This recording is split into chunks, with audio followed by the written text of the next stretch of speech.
Welcome back. On today's quick video, we're going to talk about how to send messages later using iOS 18. This is a feature that previously was not available to iOS users. Android users have been able to do this for some time, and it's one of the features that I've been a little bit jealous of from Android users. There's a whole host of other reasons I don't go back to Android, but that is one thing they have that was very cool. So to do this, let's jump right in. I've got a screen recording here you can see of my iPhone. And if you want to send a message later using iOS 18, you've got two restrictions. Number one, you have to be using an iPhone. Number two, the other person has to be using an iPhone.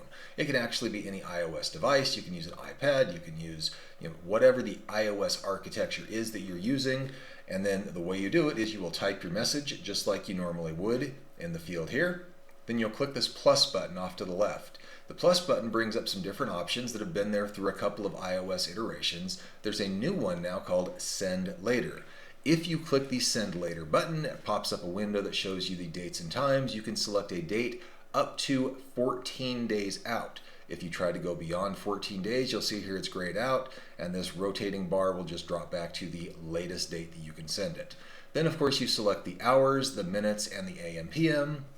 When you're ready, you will click this blue button right here, just like you normally would. You'll see that the color has changed somewhat, indicating you have a message being sent later. And there you go. It'll now send it later. I'm going to pause this for just 1 second to show you something else.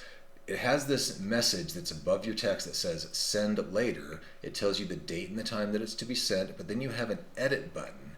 That edit button allows you to change the time up until the time this message is sent.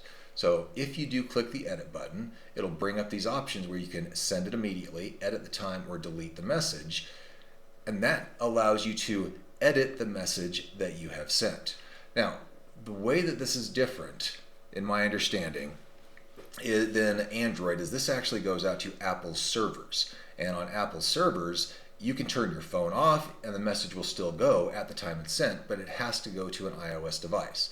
That's kind of unfortunate. We all do hope that Apple is able to get their arms around being able to send this to multiple devices in the future. There's no reason they can't. It's just a matter of figuring it out on Apple's side. So once you click that, again, it'll give you the different options that you're able to edit the message, delete the message, send it off, and your message is now scheduled to be sent to someone at a later date. And as I mentioned earlier, the reason, in my understanding, that it has to go to another Apple device is because this is actually being stored on Apple's iMessage servers. It's not going out over the carrier's message, the T-Mobile, AT&T, Verizon text message systems. It's going over iMessage. So if your phone runs out of battery, if you lose it, if you turn it off, that message will still go out, which is kind of a cool feature, with the only limitation being it has to go to another Apple device. I hope this has been helpful. If it has, please like this video. If you'd like to see more of this type of content, do subscribe to this channel. And if you know someone who may benefit from this video, please do share. Thanks for being here. We will see you on the next one.